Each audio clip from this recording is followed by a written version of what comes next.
I never thought that a simple brunch in my own kitchen would end up being the moment my daughter tried to erase me from my own life. It was a sunny Sunday morning. I had just set the table with my trembling hands, a small vase of fresh roses from my backyard placed right in the center. Lisa, my daughter, had invited me to brunch, saying it was just us girls. But I should have known better. Lately, her hugs felt more like polite traps, her smiles more like carefully rehearsed threats. Then she slapped a stack of papers down in front of me.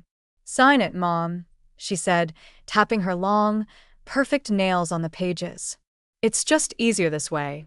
You don't need the house. We can finally put it to good use." I looked at her, my daughter, and I saw no warmth, no hint of the little girl who used to squeeze my hand crossing the street, just cold, hungry calculation in her eyes. Her lips twisted. "You're nothing but a greedy, selfish old woman," she spat. Then she picked up her mug and, in one swift movement, flung the hot coffee straight at me. I felt the liquid hit my chest first, seeping through the thin cotton of my blouse. The burn bit into my skin, sharp and immediate. But that wasn't what stunned me most.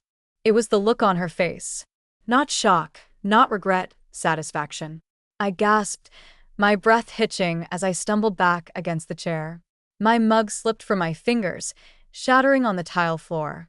Lisa stepped forward, her voice rising into a shrill crescendo. "You don't think of anyone but yourself. You've been sitting on that house forever, acting like some queen on a throne while we struggle. You don't deserve it." My heart pounded, each beat echoing in my skull like a war drum. I opened my mouth to speak, but nothing came out. I just stood there, coffee dripping down my front, heat crawling up my neck. She kept screaming, calling me a parasite, a burden, accusing me of hoarding her inheritance. In that moment, it wasn't about the house. It was about power and control, about making me small enough to step over. I looked at her, really looked, and for the first time, I saw the truth. I saw every sneer, every quiet insult, every moment she made me feel like I owed her for existing. I took a slow breath, feeling the sting on my skin and something harder settling in my bones. I didn't flinch. I didn't cry. I stood there, soaked and burning, and made myself a silent promise. She would never see me beg. 2 days later, I found myself in the backyard pruning the roses. My hands still bore faint red marks from the scalding coffee, but I didn't flinch. Each cut into the branches felt like a small defiance, a silent reclaiming of my space. Lisa had started sending me texts by then, short, syrupy things that made my stomach churn. "Mom, I didn't mean it. I just got overwhelmed," or "I'm sorry you felt hurt, but we really need to talk about the future of the house." I read each message once, then set my phone face down in the dirt beside me. My roses listened better than she ever did. As I clipped the spent blossoms, I heard echoes of her insults in my mind. "You're selfish. You're just sitting on that house like a grave." Every word sliced deeper than any thorn ever could. I thought about how often I had forgiven her. Every slammed door as a teenager, every hateful word in college, when I didn't pay for her third failed major. I had always blamed myself. Maybe I hadn't hugged her enough. Maybe I was too strict, too soft. But standing there in my rose garden, it finally clicked. It wasn't me. It had never been me. Lisa wasn't apologizing out of guilt. She was testing the waters, seeing if she could slip back into my good graces long enough to get what she wanted. The lawyer visits she thought I didn't know about. I had overheard her on the phone whispering about finding loopholes and making sure Mom can't change her mind if she gets too forgetful. I wiped my hands on my apron and looked at the house. My house. I had painted those shutters with Cliff, my late husband. Every summer, I had planted those roses when he was still strong enough to dig with me. Every inch of this place held us together. I felt my knees shake, but not from weakness, from clarity. This was not a daughter seeking forgiveness. This was a predator circling her prey. I pressed my palm to the rose bush, feeling the thorns bite lightly into my skin. It grounded me, reminded me that pain is sometimes necessary for new growth. And I decided then she would never get this house. Not while I still had breath left to defend it. That evening, I heard Lisa's voice drift up the staircase. She thought I was asleep. She always assumed I was asleep. I sat on the edge of my bed in the dark, listening through the thin crack of my door. Her voice was sharp, cutting, not the gentle motherly tone she used around neighbors. "She's slipping, Mark. We can easily say she's unfit. The lawyer said, if we prove she's a danger to herself, we can get her into a home. Once she's in, we can liquidate the property before she even realizes what happened." My breath snagged in my throat. I clutched the old photograph of Cliff and me on our wedding day, my thumb tracing the worn edge. His smile was as clear to me in that moment as it had been all those decades ago. He would have known what to do, Lisa continued, lower now, almost a hiss. "We can't let her ruin everything we've worked for. Travis needs college money. We need a bigger place eventually. This house is just sitting there, rotting with her in it." My ears burned. My mind raced. But my heart settled into an unexpected stillness. I had always been the quiet one, the peacemaker, the mother who picked up broken pieces and stitched them back together without complaint. But tonight, something in me shifted. The thought of Lisa parading through my rooms, tearing down the curtains Cliff and I hung together, selling off my memories like garage sale trinkets, filled me with a cold, measured resolve. A pause, then a soft, almost fake laugh. "Yes, exactly. If I can get her declared incompetent, I can move her into assisted living and list the house before she does something drastic. She doesn't need that big old place anyway." My knees nearly buckled under me, but I gripped the door frame, forcing myself to stand still, to listen. Every word felt like a blade pressed slowly into my back. I thought of the room where she slept as a child, where I sang her to sleep with her favorite lullaby, where I kept a nightlight on so she wouldn't be afraid of the dark. And now she was plotting to shove me into a care home, like an old coat she no longer wanted in her closet. I stayed quiet, silent, the kind of silence that feels heavy and thick, like a wool blanket soaked through. I felt rage simmering low in my belly, but I didn't let it rise. She hung up after a while, her voice switching to a high, pleasant hum as she scrolled through her phone, probably looking at vacation rentals or designer handbags she'd buy once the house sold. I crept back to my room and closed the door softly. I sat on the edge of my bed, the same bed where I had once laid beside my late husband, dreaming of family dinners and laughter echoing through these halls. I pressed my hand to my chest. The pain wasn't sharp anymore. It had turned into something steady, something solid, a new armor. In that moment, I knew the real threat wasn't her words or her coffee or even her legal plots. It was her belief that I was weak enough to let her win. She didn't know me at all. That night, I sat alone in my bedroom, the house humming with its usual creaks and sighs. My door was shut, but I could almost feel Lisa's footsteps on the other side, that cold presence sliding past like a draft. I pulled the old photo album from the shelf, the one with the peeling leather cover and my husband's handwriting on the first page. "For all our beginnings," he wrote in careful looping script. I flipped through it slowly. Each photograph hit me like a small wave. Our wedding day, my face open and unguarded. Lisa's first birthday, her tiny hands reaching for the cake. The three of us at the beach, her buried in the sand, squealing as her father poured water over her feet. Page after page, I saw the years I had loved her so fiercely that I forgot to love myself. I saw a woman who put every piece of her soul into raising a daughter, who would later call her a burden. Grief pressed heavy against my ribs, but I didn't let it drown me. I let it move through me. Each breath a quiet declaration that I was still here. I set the album aside and looked around my room. My sanctuary, my last holdout. I saw the small things I had saved.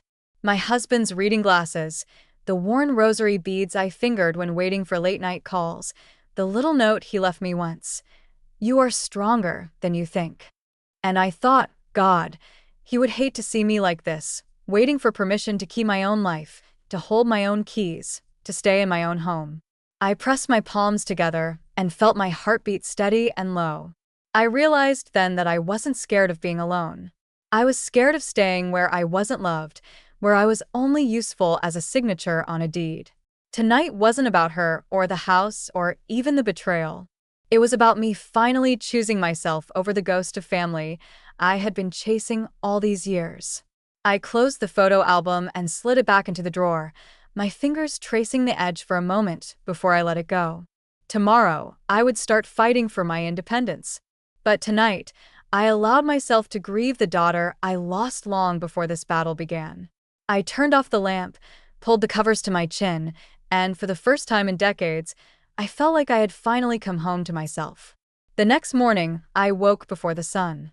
The sky was still that deep, aching blue, the color of bruises and unspoken words.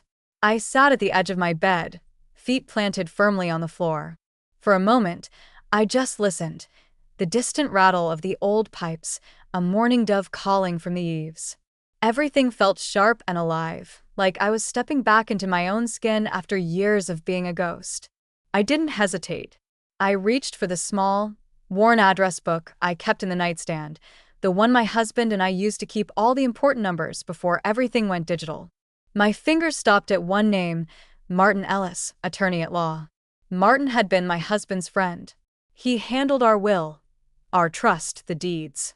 He was the kind of man who shook your hand firmly and looked you in the eye. A man who believed in honor, even when it wasn't fashionable. I dialed slowly, each button pressed steady, deliberate. When he picked up, his voice was warm, but cautious. "Donna, it's been years. How are you?" I swallowed hard, but my voice came out clear. "Martin, I need to meet today. It's urgent." A pause. Then that old gentle firmness. "Of course. Can you come by this afternoon?" "I'll be there," I said, my hand gripping the receiver tighter. After I hung up, I sat there in the quiet. My hands didn't shake. My heart didn't race. It was like my bones finally remembered what they were built for. I stood and moved around my room, pulling on a cardigan, slipping my feet into sturdy shoes. I felt like I was suiting up for battle, though I looked like any other old woman on her way to town. I glanced once at the framed photo on my dresser. Me and my husband on our anniversary laughing over a shared piece of cake. He would have told me to fight, to keep what was mine, I whispered to the empty room. "I'm not done yet." I gathered my papers, old tax records, copies of the deed, every letter my husband had ever written about the house. I slid them into a folder, tucking it close to my chest like a shield. When I finally stepped out into the hallway, Lisa was nowhere to be seen. I didn't leave a note. I didn't owe her that.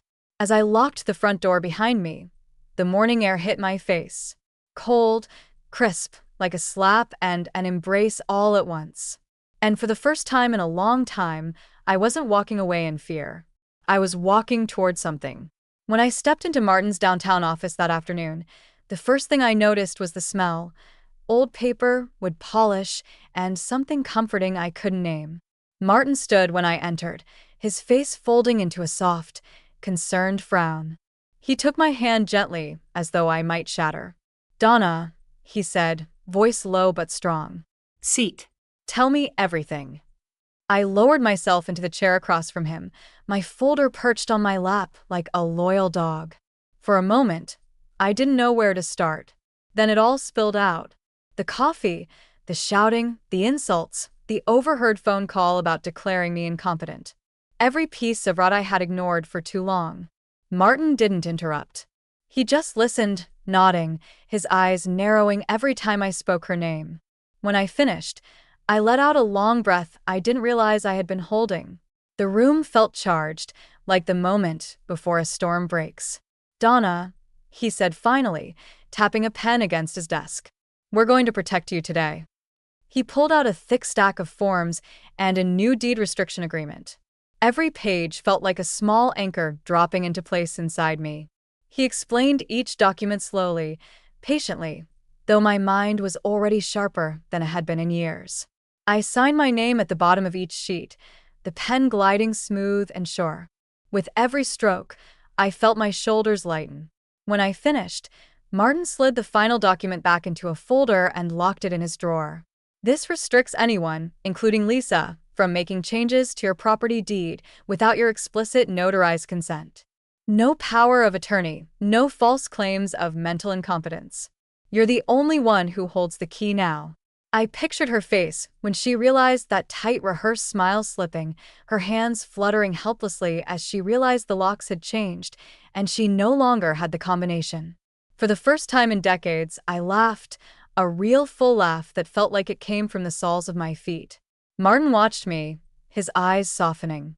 "You're stronger than most people I know," he said. I reached across the desk and squeezed his hand. "Thank you," I whispered, "for seeing me." When I stepped back into the sunlight, the folder pressed against my side. I felt taller. The town looked the same cracked sidewalks, the same sleepy storefronts. But to me, everything shimmered with possibility. She thought she had already won. She thought I would surrender. But now, I had the papers. I had the power. And for the first time in years, I had myself back. After leaving Martin's office, I didn't head straight home. My feet, almost on their own, carried me down Main Street toward the little cafe with a chipped blue door, Gloria's favorite place. I saw her before she saw me. Gloria sat by the window, her hair piled high in its usual messy bun, her bright scarf wrapped around her shoulders like armor. She was laughing at something on her phone, her head thrown back, alive in a way that reminded me who I used to be. When I pushed open the door, the bell above chimed, and she looked up. Her eyes softened instantly. "Donna," she said, standing before I even reached her. "I ordered you chamomile. I had a feeling today would be a big day." I slid into the chair across from her, the warmth of the cafe pressing against my cold skin. For a moment, I just looked at her, my oldest friend, the keeper of my real story. She reached across and took my hands without asking. "Tell me everything," she said. I did. The words poured out like rain from a storm cloud that had been hanging heavy for years.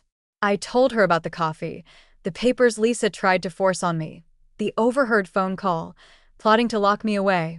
Gloria didn't flinch. Her eyes burned bright. Her jaw set. When I finished, she squeezed my hands so hard it almost hurt. "God help her if she thinks you're weak," she hissed. Then she sat back, eyes softening. "But I knew you'd fight. You always had more steel than you let anyone see." I felt my lip tremble, but I swallowed the tears. Instead, I sipped my chamomile tea, letting the warmth settle into my chest. Gloria leaned in close. "Listen to me," she said, her voice low but firm. "You need to protect not just your house, but your heart. Don't let her twist what's left of your love into guilt. You've done enough. You've given enough." I nodded, my fingers tightening around the mug. For the first time, I truly heard those words. Gloria pulled a small notepad from her purse and scribbled down a few names. "Here," she said, "a counselor who works with seniors, a local women's group, and my nephew. He's a retired officer, smart as a whip. You call them if you need backup." I tucked the paper into my purse, feeling it like a talisman against my ribs. As we left the cafe, Gloria looped her arm through mine. The wind hit us, sharp and embracing, but I didn't shrink because that afternoon, I didn't just walk out with legal protection. I walked out with my oldest friend's faith. And for the first time in years, I felt unstoppable. When I got home that evening, the hallway felt different. Not bigger or smaller, just mine again. I set down my purse and walked straight to the hallway closet, the one Lisa always told me to declutter. I knew what I was looking for before I even pulled the dusty boxes from the back. Inside, a worn shoebox tied with fraying string were the letters my husband wrote me over the years. The ones he'd slip into my apron pocket before leaving for work or hide between the pages of my favorite books. I hadn't opened that box in decades. My hand shook just a little as I untied the string and peeled back the lid. The scent of old paper and ink rose up as familiar as his cologne used to be. I sat on the floor, my back against the wall, and unfolded the first letter. "You are the heart of this house," he wrote. "Don't let anyone tell you otherwise." Another one. "If anyone ever makes you feel small in these walls, remind them whose hands built them." Each line felt like a match struck in a dark room. Each word reminded me that this home wasn't just bricks and wood. It was the vessel of a love I once believed unbreakable. As I read, I could almost hear his voice in the quiet, the warmth in his laugh, the firmness in his touch when he held my hand through every hard season. I had forgotten that woman, the one who had built gardens from nothing, who learned how to fix a leaking roof by reading library books when we couldn't afford a handyman, the one who stood up to nosy neighbors, always protecting her family, always proud. I reached the last letter. The ink smudged from years of shifting in the box. Promise me you'll never let them take what's yours. You're stronger than any storm. I pressed it to my chest and let out a breath that sounded like a prayer. Then, without hesitation, I stood and went to the safe in my bedroom closet. I pulled out the deed, the bank ledgers, and every important document Lisa had claimed I was too old to keep track of. I stacked them neatly on my bed. Each paper felt like a piece of my spine returning to me. In that moment, something powerful surged through me. Not rage, not grief, but a sudden, undeniable clarity. I wasn't here to be managed or pushed. I wasn't here to surrender my legacy to someone who saw me as an obstacle. I was here to reclaim every inch of myself. And I wasn't waiting for her permission to do it. It was just past noon the next day when I heard the front door slam against the wall so hard it rattled the picture frames. Lisa's voice boomed down the hallway before I even saw her. "Where are you? We need to talk now." I didn't rush to meet her. I finished folding the dish towel in my hands, laid it neatly on the counter, and turned slowly. When I stepped into the hallway, she was already standing there, fists clenched, eyes wild. She held up another stack of papers, her last desperate attempt at control, no doubt. "Sign these," she demanded, shoving them toward me. "We're getting this over with today. You can't keep dragging this out." I looked at her, really looked. The fury in her eyes wasn't about concern or love. It was fear. The fear of losing the prize she thought she had already secured. I took a deep breath, letting it fill every corner of my chest. My voice came out calm, even warm. "No." Her mouth fell open. For a second, she looked almost human, small, exposed. Then the rage came rushing back. "What do you mean?" "No, you don't get to refuse. I have rights as your daughter." I took a step closer, feeling the weight of every silent year behind me. "No," I repeated, my voice even steadier. "You don't have rights to my house, my money, or my life. Not now, not ever." She blinked, her face contorting. "You're being ridiculous. You need help. You can't handle this place alone. You're incompetent." I almost laughed. "Funny. I managed just fine before you decided to play savior." She tried again, her voice pitching higher. "I'm trying to protect you. You're acting crazy. You can't just make decisions like this." I stepped forward until I was only inches away. I could see every line in her forehead, every twitch of her lip. "I am making decisions. The difference is now they're mine, and you will not intimidate me into giving up what's mine." For a long, heavy moment, she said nothing. The papers in her hand trembled. I watched the realization dawn across her face that she had lost. I didn't yell. I didn't throw anything. I just stood there, quiet and immovable as stone. She turned away, her shoulders slumping, her breathing ragged. The paper slipped from her fingers, scattering like defeated confetti on the floor. I watched her walk out the door without a word. When it clicked shut, the silence felt like sunrise after a long, violent storm. And in that silence, I finally felt free. Days after she stormed out, the phone started ringing. The first call came from my niece, then a second from a cousin I hadn't heard from in years. Each voice was tight, careful, loaded with half-truths they didn't even realize they were carrying. "Aunt Donna," Lisa said, "you're having memory problems. She's so worried about you." Another mentioned, "You might need professional care. We just want to help." I stood there, the receiver pressed against my ear, my heart thudding a slow, steady rhythm. They all sounded the same, concerned, pitying, rehearsed. I knew what she was doing. She was building her army, laying the groundwork for a narrative where I was the fragile old woman who couldn't possibly defend herself. In her story, She was the benevolent daughter burdened with a mother who had lost her mind. But I hadn't lost anything, not my memory, not my resolve, and certainly not my will. After I hung up on the last call, I went to the kitchen drawer and pulled out a small black digital recorder, something my friend Gloria had given me just in case years ago. I clicked it on, the red light glowing like a tiny promise. The next time Lisa called, I answered. "Oh, so you're finally picking up," she snapped. "You've got everyone worried sick. Why are you doing this? Why are you making me look like the villain?" I didn't answer. I let her words fill the air, every venom-laced syllable. "You need to stop telling people these lies about me. You're embarrassing yourself. If you don't sign over the house soon, I'll have no choice but to get the courts involved. You think you're so clever, but you can't keep up. You're old and alone." I let her finish, my thumb brushing the recorder's smooth edge. Every threat, every insult captured. When she finally stopped, waiting for me to break, I took a slow breath. "Thank you for calling, Lisa," I said softly. She sputtered. "That's it? That's all you have to say?" "Yes," I said. "That's all." Then I hung up. I set the recorder gently on the kitchen counter and felt a calm wash over me. Not the numbness she had always mistaken for weakness, but the steadiness of someone who finally sees clearly. She thought her words would corner me, that the weight of family opinion would break me. But she had forgotten I no longer needed to be liked. That evening, after the last call died into static, I stepped out into the backyard. The sky was soft and violet, the first stars flickering awake above the rose bushes I had tended all spring. I sank into the old iron bench, the one my husband painted white the summer before he passed. The metal felt cold against my back, but I didn't move. I let the chill settle into my bones, anchoring me to the moment. For a while, I just watched the roses sway. My breath came slow, steady, in and out. I thought of all the people who had called that day, their voices coated in false concern.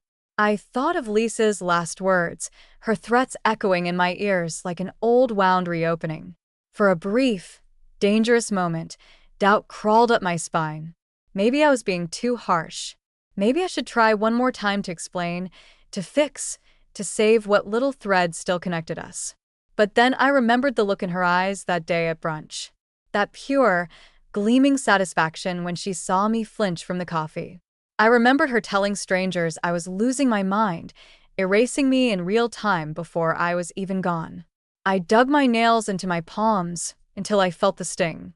The pain kept me grounded, kept me from slipping back into that old role. The quiet mother who bent and bent until she disappeared. Above me, the first breeze of the night rustled the branches, and I closed my eyes. I had spent my life patching cracks in other people's walls, covering for every slight, every betrayal, believing love meant endurance at all costs. But sitting there under the stars, I finally understood love without respect wasn't love. It was slow poison. I wasn't naive anymore. I was awake, and that terrified her more than anything else.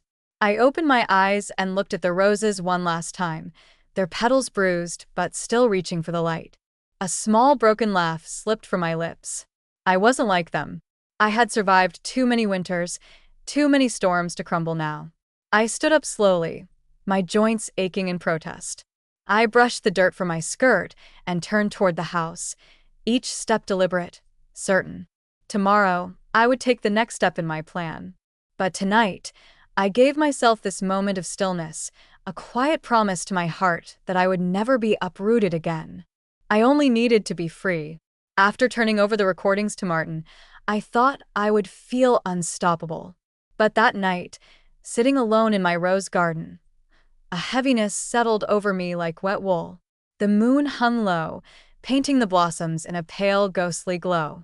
I could almost hear Cliff's voice drifting on the night breeze, calling me his wild rose, for how I always managed to bloom, even in the harshest soil. But under that moon, I felt small. My bones ached from the day's fight. My mind buzzed with doubts. Could I really stand alone against my own daughter? Could I really protect this house, my life, without anyone left to call family? For a moment, I imagined Lisa winning. I saw myself alone in some sterile care facility, my roses bulldozed, my house stripped and painted in bland grays for some new family that would never know the laughter that once echoed through its walls. The thought twisted my gut until I nearly doubled over. I pressed my hand into the dirt beside me, feeling the cold earth seep into my skin. My fingers brushed against the roots of the rose bush cliff, and I planted on our 40th anniversary. That bush had survived droughts, frost, and even the neighbor's dog digging around it. It thrived not because it was protected, but because it fought for every inch of sun and water. I lifted my head slowly, breathing in the sharp, sweet scent of the petals. No, I was not just a mother, not just an aging woman with trembling hands and soft words. I was a survivor of hospital night shifts and funeral homes, of love lost and loneliness that pressed on my chest like a boulder. I was the woman who once fixed a leaking roof by herself at midnight in a thunderstorm. The woman who stayed up nights sewing costumes for Lisa's school plays, who learned to patch drywall after Cliff passed because she refused to let the house fall apart. I wasn't frail. I was forged. As I stood, knees crackling like old wood, I felt a new surge of clarity. I wouldn't just defend my home. I would honor every sacrifice Cliff and I had made to build it, brick by brick. I pressed my palm to the rose bush one last time and whispered, "I'm not done blooming yet." And in that moonlight garden, I reclaimed not just my strength, but my identity. By morning, the doubts had burned away, leaving behind something sharper than anger: determination. I took it straight to Martin's office the next morning. The moment I stepped in, he rose from his chair, concern written all over his face. I placed the small black device in his palm, as if I were handing him my own heartbeat. "Play it," I said, my voice low but unwavering. He sat, adjusted his glasses, and pressed the button. The room filled with her words, Lisa's shrill threats, her vicious accusations, her snarling promises to put me away if I didn't obey. I watched Martin's eyes narrow, his jaw tighten as every ugly syllable spilled into the quiet room. When the recording ended, he didn't speak for a moment. Then he looked up at me, eyes steady. "Donna, this is the strongest evidence we could have hoped for," he said. "It proves not just manipulation, but clear premeditated financial and emotional abuse." I felt a weight lift off my shoulders, so sudden it made me sway. Martin stood and reached across the desk, his hand warm and firm over mine. "These recordings," he continued, "they'll stop her guardianship petition dead in its tracks. No judge will believe she's protecting you after hearing this. We'll submit them along with the property filings and your official statements." He explained that he would immediately forward copies to the financial protection officer and notify the bank's legal department. The recordings would also be attached to a motion to formally block Lisa from making any future claims on my estate or medical decisions. By noon, he had already sent everything, legal paperwork that would build a wall she could never scale. I sat quietly in his office as he worked, each keystroke echoing like a nail sealing a coffin I had no guilt about burying. Later that afternoon, Martin looked up at me, his eyes soft but sharp with purpose. "We'll let the paperwork and her own words speak. You don't have to justify yourself to anyone ever again." Those recordings weren't just files on a device. They were my last scream, my final proof that I was never the weak, forgetful woman she painted me to be. And as I walked out of that office into the bright afternoon sun, I felt taller, stronger. Then I said, "I'm ready to move forward. I want to sell the house." I told him, "It's time to finish this." He didn't hesitate. "I'll have the buyer ready this week. We'll list it quietly, under the radar. By the time they realize, it'll be too late." That afternoon, while Lisa and Travis were off at one of his college prep workshops, more likely a front for her next manipulation, I went through every room in the house. Not to mourn, but to choose what I would take with me. I moved slowly, running my fingers along Cliff's old tool bench in the garage, touching the doorway where we marked Lisa's height in pencil every birthday until she turned 10 and declared she was too grown up. I didn't feel sadness as I thought I might. Instead, I felt something like relief, as though I was finally peeling off a heavy coat I had worn for decades.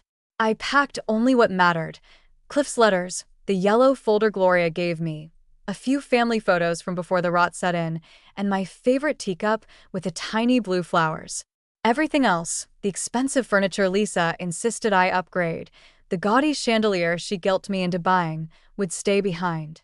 I called Gloria, who answered before the first ring finished. "It's time," I said simply. "I'll be there in 10, she replied, no questions asked. By the time she pulled into the driveway, I had everything I wanted stacked neatly by the door. She stepped out of her car, took one look at me, and her eyes softened. "You look taller," she said, voice cracking. I laughed, a real sharp laugh that felt like it came from the soles of my feet. We loaded the car in silence, two old women moving like soldiers on a final mission. When we finished, I turned back to the house one last time. I didn't whisper goodbye. I didn't cry. I just looked at it, the walls that held my best and worst days, and nodded once because leaving wasn't defeat. It was my greatest act of defiance. As Gloria started the engine and the driveway disappeared behind us, I felt something loosen deep in my chest. I wasn't running away. I was finally going home to myself. Lisa returned 2 days later to an echo. She probably came in expecting to find me shuffling around the kitchen, bent and apologetic. Instead, she found bare walls and the hollow quiet of a house that had been stripped of its heart. On the counter, I left her a single envelope propped against her favorite overpriced wine glass. Inside was my final letter.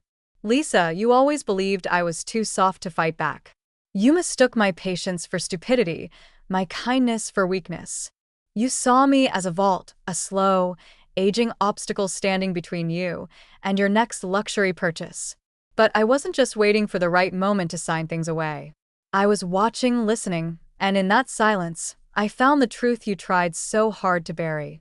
You didn't lose me because I was old or confused. You lost me because you tried to turn love into a transaction, and my soul isn't for sale. By the time you read this, the house will belong to someone else. Someone who will plant new roses, laugh in these halls, and fill them with life, not schemes. The money you plotted for is gone, too. Locked away, beyond your reach. You'll find your access revoked, your cards declined. You'll learn that I was never as helpless as you wanted me to be. Don't come looking for me. Don't try to call. There's no more begging left in me to harvest. This was the last gift I'll ever give you. The gift of emptiness, so you can finally hear the echo of your own choices. Goodbye." I could almost picture her face as she read it. Eyes darting, jaw trembling, rage giving way to the cold, stinging realization that her power evaporated the second I decided to leave. Gloria later told me that Lisa tried to call every relative she could think of, sobbing, spinning stories of betrayal, but no one rushed to her rescue. They knew now. While she was pacing empty rooms, I was already settled into my small lakeside cottage. A new key in my pocket, a fresh pot of tea on the stove. I didn't need an audience for my victory. I had already won the only battle that mattered, reclaiming myself. Lisa's fury arrived in waves. Voicemails filled with curses. Emails laced with fake concern. Desperate texts that swung from threats to pleas within seconds. But I didn't answer a single one. From my cozy cottage by the lake, I watched the sun slip across the water in long golden streaks. Each day felt like peeling away another layer of an old, suffocating skin. Meanwhile, Lisa discovered the other surprise I had left her.